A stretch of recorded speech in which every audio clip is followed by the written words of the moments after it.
Picture the pharaohs of ancient Egypt. What do you see? For centuries, our image has been set in stone figures like Tutankhamun and Ramses, carved into temple walls and imagined in countless films. But what if that picture is incomplete? What if I told you that for a time, the throne of Egypt, the most powerful seat in the ancient world, was occupied by Black Pharaohs from the heart of Africa? For nearly a full century, kings from the powerful kingdom of Kush reigned over the entire Nile Valley, from the highlands of what is now Sudan, all the way to the Mediterranean Sea. They created a legacy of unity, revival, and monumental building that was almost erased from history. So, was there ever a Black Pharaoh of Egypt? The answer is a resounding yes, and their story is more epic, complex, and powerful than you can imagine. This is the story of the 25th dynasty, Egypt's forgotten rulers. The setup, a kingdom in chaos. To understand how these southern kings came to rule Egypt, we have to travel back to the 8th century BCE. The Egypt of this era was a shadow of its former self. The glorious new kingdom, the age of warrior pharaohs like Ramesses the Great, had ended centuries before. What followed is known as the Third Intermediate Period, a name that barely does justice to the chaos that had gripped the land. For over 300 years, Egypt was fractured and weak. The pharaoh's central authority had collapsed. The country was split, with kings ruling in the Nile Delta, while in the south, Upper Egypt was controlled by powerful priests of the god Amun in the great religious capital of Thebes. Power was scattered among local princes and military commanders, many of them of Libyan descent, who carved out their own petty kingdoms and often called themselves kings. This division wasn't just political, it was spiritual. The very idea of Mat, the divine principle of order and cosmic balance, the pharaoh was meant to uphold seemed broken. Temples fell into disrepair, ancient traditions were neglected, and civil wars flared up between competing factions. Egypt, the once mighty empire, was now a patchwork of rival states, vulnerable and unstable. It had lost its imperial swagger, its unified voice, and its sense of divine purpose. It was into this power vacuum that a new force would emerge, not from within Egypt, but from the south, from a land that now held the key to Egypt's salvation. The rise, the southern powerhouse south of Egypt, beyond the first great cataract of the Nile, lay the powerful kingdom the Egyptians called Kush, in a region they named Nubia, modern-day Sudan. For centuries, the relationship between Egypt and Kush was a complicated cycle of trade, cultural exchange, and conflict. During its new kingdom, Egypt had conquered and dominated Nubia, exploiting its immense wealth of gold, ivory, and ebony. The Egyptians imposed their culture and their religion on the Kushite elite, building temples to Egyptian gods on Nubian soil. But this had an unintended consequence. The Kushites didn't just adopt Egyptian culture. They absorbed it, revered it, and in many ways became its most passionate defenders. They worshipped Egyptian gods, especially the great state god Amun, who had a major cult center at the sacred mountain of Jebel Barkal in the Kushite capital, Napata. They began to see themselves as the true custodians of ancient pharaonic traditions. So, as Egypt fell apart, the kingdom of Kush rose. Now independent, it grew strong, wealthy, and ambitious.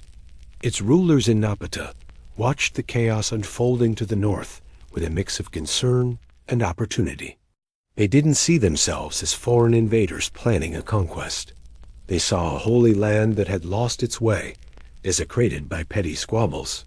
They believed it was their sacred duty, as the true sons of Amun, to march north, cast out the pretenders, and restore Mot to the two lands.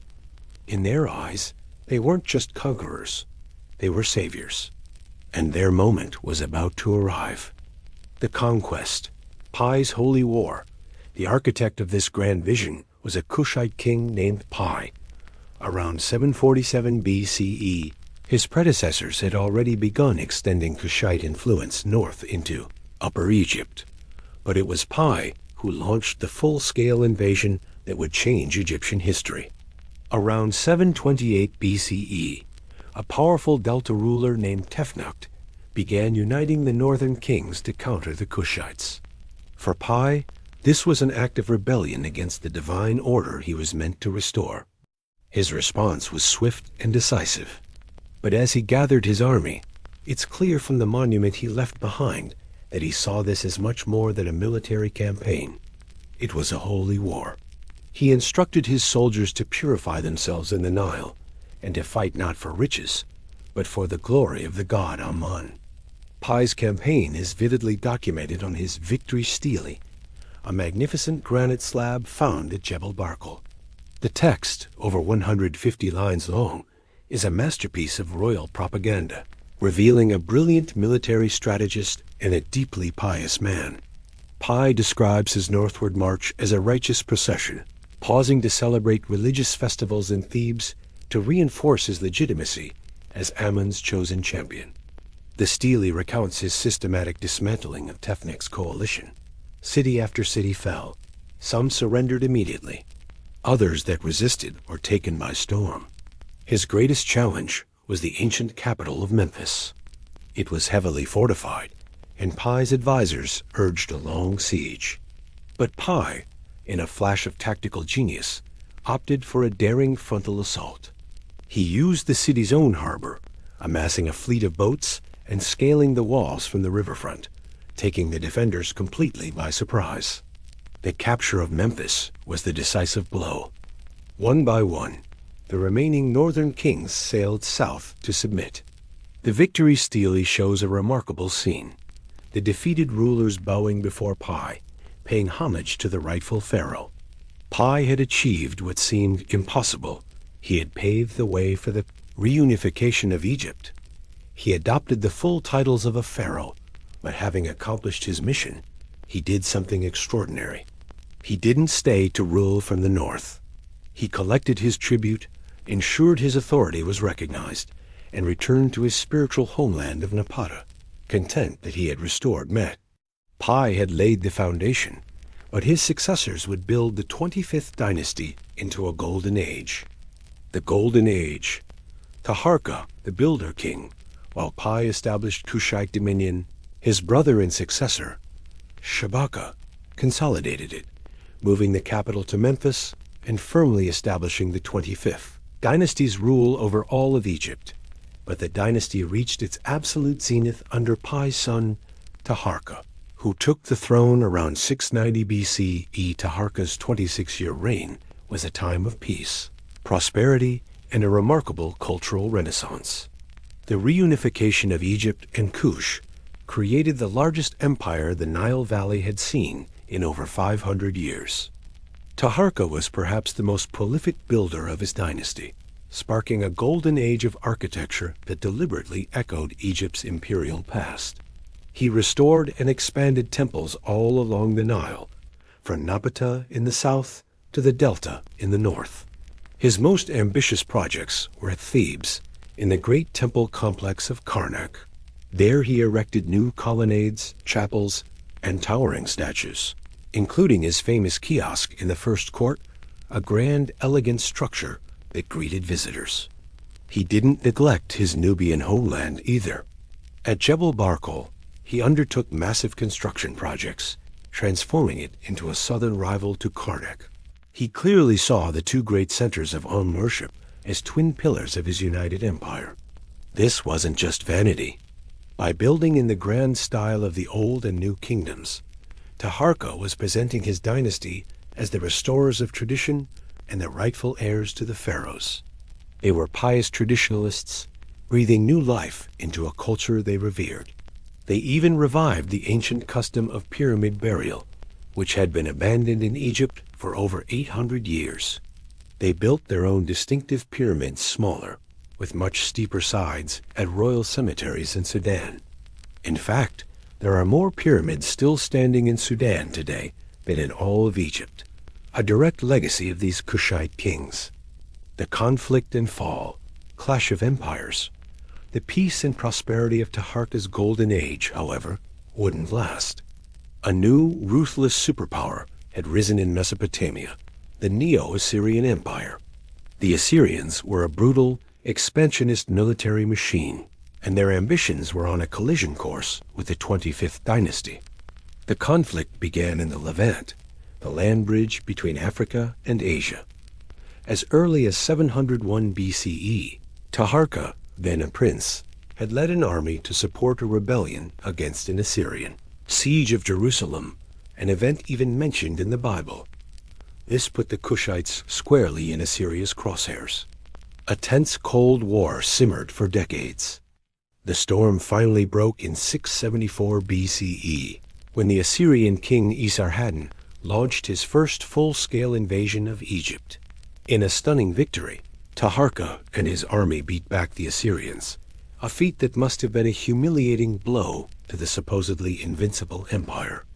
But Esarhaddon was relentless. He returned 3 years later, in 671 BCE, better prepared and with a larger army. This time, the Assyrians were victorious. After a series of bloody battles, they captured Memphis, forcing a wounded Taharka to flee south to Thebes. Esarhaddon sacked the city and captured Taharka's family, though his control over Egypt remained tenuous. As soon as the main Assyrian army left, Taharka swept back up from the south and reclaimed his kingdom. But the defiance was short-lived. The Assyrians returned under Esarhaddon's notoriously cruel successor, Ashurbanipal. Outnumbered, Taharka was forced to retreat all the way back to his Kushite homeland. He died in 664 BCE and was buried in his pyramid at Nuri. His successor, Tanutemen, made one last, valiant attempt to reclaim Egypt, but Ashurbanipal's response was swift and merciless.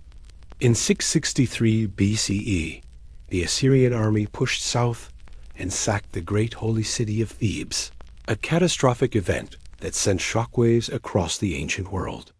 This brutal act marked the definitive end of Kushite rule over Egypt. The Black Pharaohs were forced to retreat permanently to Nubia, their century-long reign brought to a violent close. The legacy and erasure, a forgotten history. After being driven out of Egypt, the kingdom of Kush continued to thrive in Nubia for another 1,000 years. But their incredible story as the pharaohs of Egypt's 25th dynasty was systematically marginalized and, for centuries, almost completely erased. So why have so few people heard of them? It's a combination of ancient propaganda and modern prejudice. The erasure began almost immediately. The next line of Egyptian rulers, the 26th dynasty, was initially installed as puppets by the Assyrians. To legitimize their own rule, they portrayed the Kushites as illegitimate foreign invaders. They deliberately destroyed 25th dynasty monuments, chiseling away the names and emblems of kings like Taharka from statues and temple walls. It was a calculated effort to write them out of history. Later Greek and Roman historians often had a biased or limited view of this period, further cementing the Kushites' obscurity. This neglect was amplified by the racial biases of 19th and early 20th century archaeology.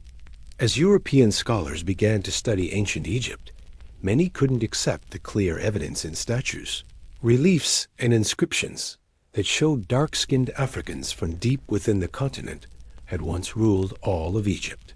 Some early archaeologists went to extraordinary lengths to deny the evidence, proposing that the Kushite rulers must have been of a lighter-skinned race, despite their clear depictions as Nubians.